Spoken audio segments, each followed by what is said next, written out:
Olá a todos, o meu nome é Carolina Ferreira, sou psicóloga clínica, coach e formadora. Em primeiro lugar, quero agradecer o convite em nome do Gabinete de Intervenção Comunitária e da Junta de Freguesia de São Pedro e enaltecer aqui o facto de terem criado uma semana em que nós temos a possibilidade de debater, esclarecer e refletir acerca de alguns assuntos da saúde mental.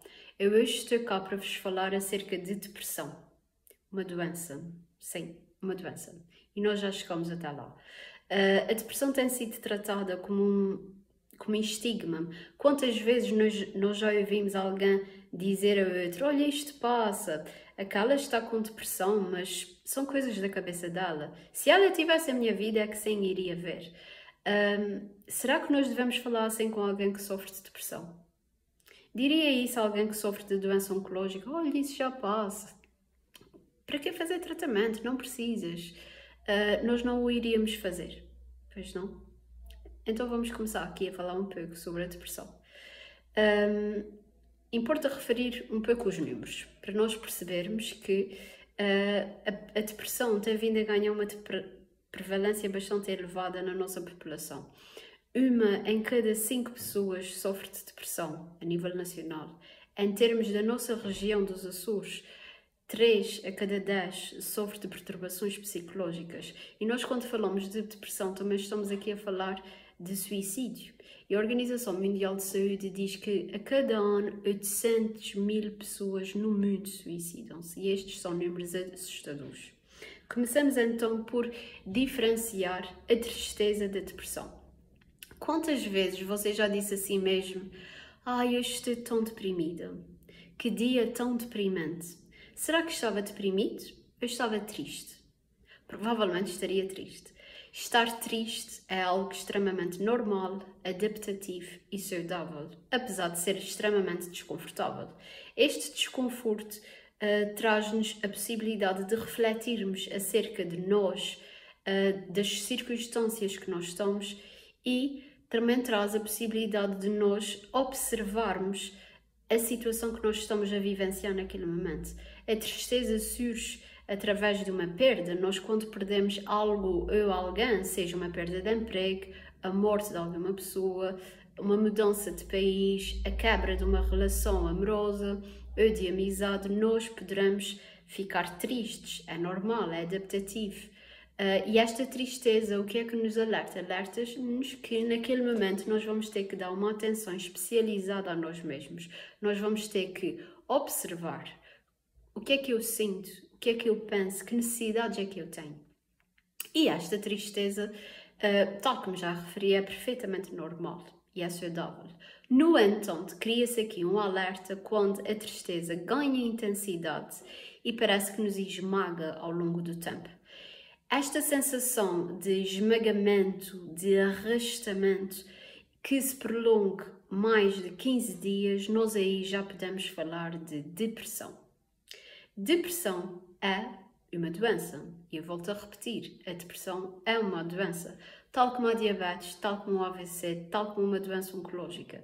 E a depressão tem a capacidade de se manifestar nas várias dimensões do nosso ser. Ou seja, a depressão pode se manifestar no nosso corpo, nas nossas cognições, nos nossos pensamentos, na nossa forma de comportar e naquilo que nós sentimos.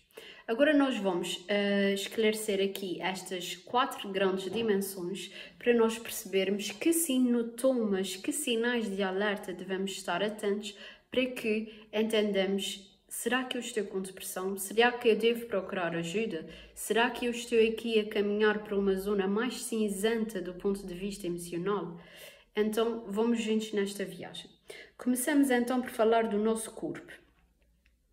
O que é que acontece no nosso corpo quando nós estamos deprimidos? Poderá haver uma mudança no nosso padrão do sono, através de insónias, em que a pessoa não consegue dormir, acorda várias vezes durante a noite, não tem um sono reparador nem descansado, ou ocorre exatamente o contrário, a hipersónia. A pessoa sente que não tem energia e dorme. E traz imensas dificuldades, como podem entender. Relativamente ao apetite, acontece o mesmo tipo de oscilação. Alguém fica com um apetite exacerbado, eu fico completamente sem apetite. Quando nós falamos ainda do ponto de vista físico, nós podemos estar a falar de perda de desejo sexual, de dores de cabeça, dores de costas. E muitas vezes as pessoas chegam até nós numa primeira fase com queixas físicas, porque nós, quando não expressamos as nossas emoções, elas transformam-se do ponto de vista físico. Se não sai verbalmente, se eu não tenho capacidade de expressar aquilo que se está a passar comigo, o meu corpo trata de sinalizar o que acontece. E aí passamos para o ponto de vista emocional. Quando nós estamos a falar de alguém que esteja deprimido e não triste, nós estamos a falar de alguém que está constantemente triste, de alguém que vê a vida num prisma negativo. Nós, quando estamos a falar dessa tristeza, também poderemos estar a falar de alterações súbitas de humor, de uma irritabilidade que não se compreende. Com situações bastante simples, em que a pessoa anteriormente não reagiria daquela forma, mas estando deprimido tem uma reação bastante intensa perante aquela situação. E ainda um aspecto emocional extremamente importante e que nós não são dos primeiros sinais de alerta, a perda de interesse nas atividades que anteriormente faria. É comum as pessoas chegarem até nós e dizerem-nos: olha, eu antes até gostava de ginásio, mas há algum tempo que já não me apetece ir. Eu antes gostava de fazer pintura, mas agora já não tenho interesse. A perda de interesse nas atividades que anteriormente a pessoa gostava é um dos principais sinais de um quadro depressivo. E, aliado a isso, nós poderemos falar das questões cognitivas, ou seja, o que é que acontece no nosso pensamento. E neste sentido também surgem queixas em torno da memória, da concentração e da capacidade de tomada de decisão, em que o sujeito indica que está cada vez mais esquecido, que não se recorda de nada, precisa de ter lembretes para fazer tudo, que em termos das decisões tem muita dificuldade, e tudo isto alicerçado àquela sensação de perda de energia constante. Parece que a pessoa arrasta em si uma tonelada. Esta é comum a descrição. Do ponto de vista comportamental, a pessoa poderá chorar, ter uma necessidade de chorar constantemente. No entanto, deixo aqui um alerta em relação ao choro. Estar deprimido também poderá significar um grande e bonito sorriso. Quantas vezes já nos perguntaram como é que estás? E nós estamos tristes e respondemos que está tudo bem. Por isso, atenção que estar deprimido não é só estar a chorar. Também poderá ser esboçar um sorriso e mascarar as nossas emoções e mascarar aquilo que realmente se passa. O que é que também poderá acontecer do ponto de vista comportamental? O abuso de substâncias e num nível mais elevado de uma perturbação depressiva em que a pessoa não encontra alternativas nem soluções para a sua vida, poderá surgir aqui a ideação ou o comportamento suicida. Nós precisamos de falar de suicídio. O suicídio neste momento é um problema de saúde pública. Cada vez mais pessoas cometem suicídio, o que significa que cada vez mais pessoas estão a descurar da sua saúde psicológica, em que ainda existe um estigma em procurar ajuda, e nós todos precisamos de entender que precisamos de procurar um especialista na área da saúde mental, seja um psicólogo, seja um psiquiatra, tal como procuramos um fisiatra, um enfermeiro, um médico de clínica geral, e isto é perfeitamente normal. Quando ainda falamos de suicídio, devemos ter aqui a nota que existem diversos mitos associados ao suicídio. Alguém que esteja a chamar a atenção, como as pessoas dizem, se teve uma tentativa, significa que não se vai matar. Isso é mentira. Entre outros mitos que nós poderíamos aqui trabalhar em torno do suicídio. Cuidado com as expressões de que pode ser que amanhã já não regresse. Eu quero desistir da vida. Estes são sinais de alerta em que, se ouvir de alguém tem esses próprios pensamentos, deverá procurar ajuda. Aqui nós também precisamos de compreender que a depressão não se use só porque alguém quer, não é? Nós, com muita frequência, ouvimos as pessoas dizer está deprimido porque quer. Aquilo é falta de trabalho. Aquela pessoa precisa de fazer outro tipo de atividades. Ela não se esforça para recuperar da sua depressão. E isto são situações que estigmatizam e que não apoiam a recuperação de alguém que está deprimido, tal como nós já falamos no início. Neste sentido, nós temos que perceber que a depressão tanto pode vir de uma questão biológica, em que alguma alteração no nosso corpo poderá até existir, por exemplo, o déficit de vitamina D, eu vejo aqui uma componente hereditária que nos fragiliza e predispõe para o desenvolvimento de uma depressão, ou a simples mudança de estação que poderá estar associada aqui ao déficit de vitamina D, e aí alguém deprimir sem haver circunstâncias na sua vida que o fazem deprimir, não é? Por outro lado, temos as questões externas que nos podem levar a uma depressão. E aí é importante ter atenção que aquilo que pode deprimir o João é diferente daquilo que pode deprimir a Maria. Nós todos temos sensibilidades e perspectivamos as coisas de forma diferente. Falamos de depressão e destes fatores externos e podemos estar a falar da morte de um ente querido, de uma perda de emprego, de uma perda de saúde financeira, de uma diferença ao nível da nossa saúde com o diagnóstico de uma doença. Todas essas situações e muitas outras poderão levar-nos à depressão. No entanto, tal como já referi, importa perceber que nem tudo o que deprime uma pessoa poderá deprimir outra, e aí nós temos que respeitar. E muitas vezes eu penso, nem sei porque é que aquela situação deprime aquela pessoa, se fosse comigo já tinha passado. E nós precisamos de diferenciar isso, porque nós também não vamos fazer isso com alguém que seja diagnosticado com doença oncológica. Eu também tive doença oncológica e estive bem, mas aquela pessoa está deprimida, então aquela pessoa é muito fraca, o que não se verifica, tá bem? Sendo muito, muito importante clarificar esse aspecto. E aqui entramos noutra dimensão, em que é importante percebermos que a depressão tem cura. E a depressão é uma doença que requer cuidados especializados. O que é comum acontecer? As pessoas estarem a iniciar alguns sintomas como uma tristeza intensa, uma perda de interesse, entre outros sintomas que nós já referimos, e as expressões que são comuns serem utilizadas é isto vai passar, depois eu vejo isto, daqui a uns meses eu procuro ajuda, ainda não é nada, isto é só uma tristeza, e a verdade é que as pessoas vão adiando o tratamento e a procura de ajuda especializada. Procurar um psicólogo, procurar um psiquiatra não equivale a fraqueza, não equivale a loucura, equivale sim a alguém que tem coragem e que tem o discernimento de perceber que necessita de uma ajuda especializada. Nós, quando fraturamos um pé, procuramos o quê? O médico fisiatra ou ortopedista.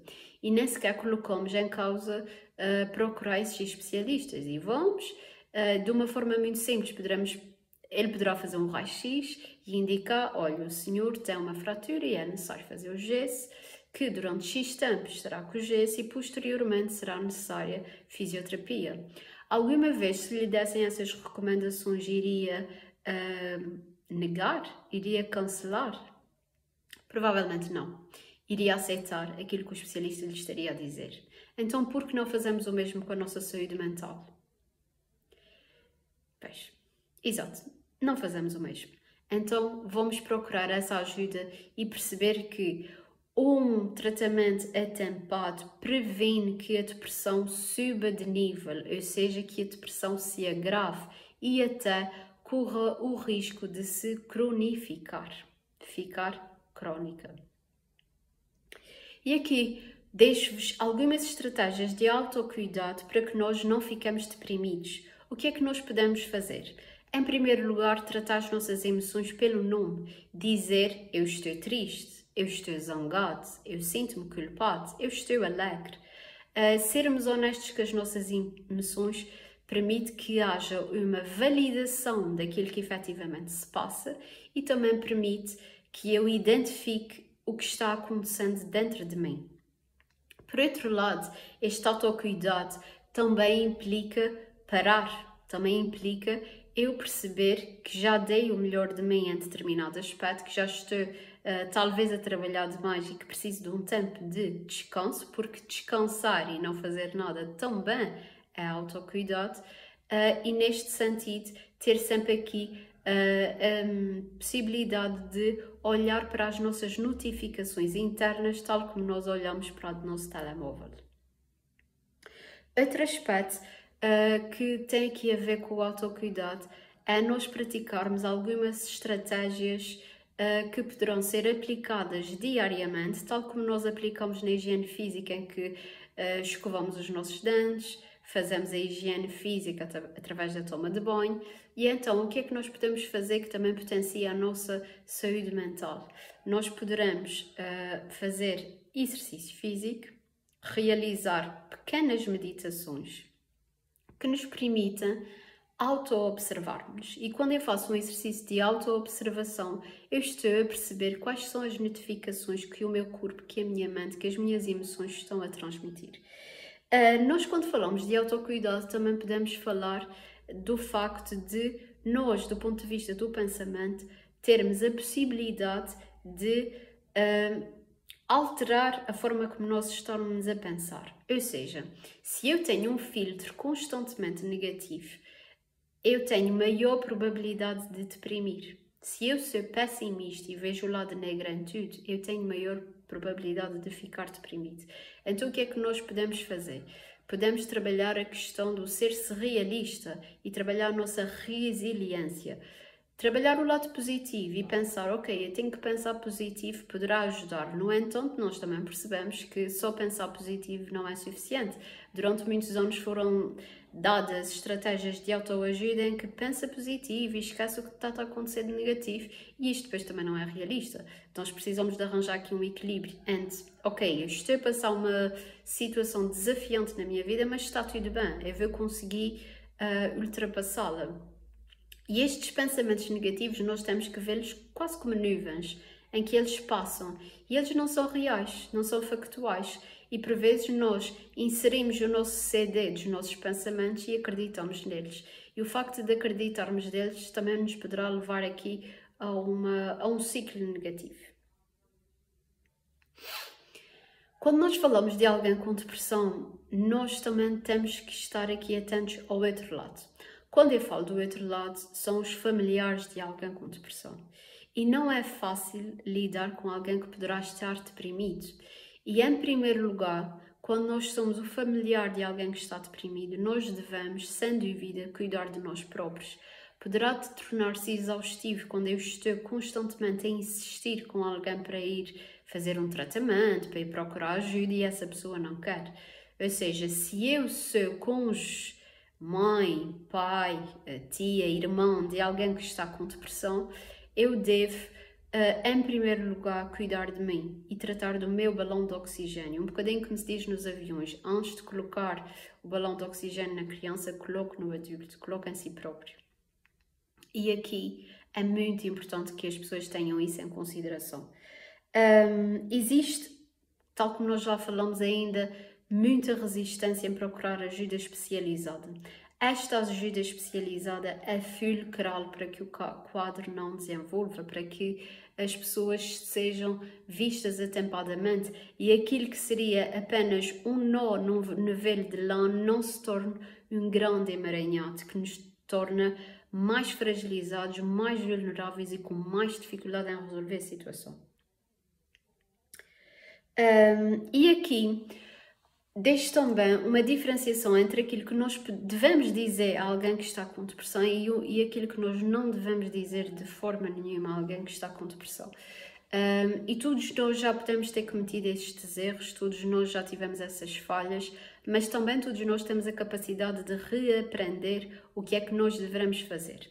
Por um lado, então, o que é que nós não devemos dizer? Está tudo na tua cabeça? Isto é falta de trabalho, novamente, volto a repetir. O que é que há de mal em ti? Há coisas piores, toda a gente já passou por isso, não ligues, há coisas bem piores. Já não devias estar melhor, já não devia ter passado, já estás assim há tanto tempo. Estas são frases que as pessoas que sofrem de depressão ouvem com alguma frequência. E estas frases só fazem com que a pessoa se sinta ainda mais incapaz, que sinta que não está a lidar de forma adequada com aquilo que se está a passar na sua vida. E esta sensação de incapacidade, em vez de aproximar do tal tratamento que é importante que seja, que as pessoas buscam, é completamente ao contrário. As pessoas afastam-se e sentem-se cada vez mais estranhas. Então o que é que nós devemos dizer? Que essa pessoa não está sozinha, que nós estamos aqui para ela, que nós compreendemos o sofrimento dela e que neste momento ela não vai conseguir fazer aquilo. E está tudo bem a não conseguir. Nós temos que respeitar aquela dor. Está tudo bem tu hoje não conseguires fazer isto, está tudo bem tu estás a chorar. Eu estou aqui para ti, para ouvir-te sem qualquer tipo de julgamento.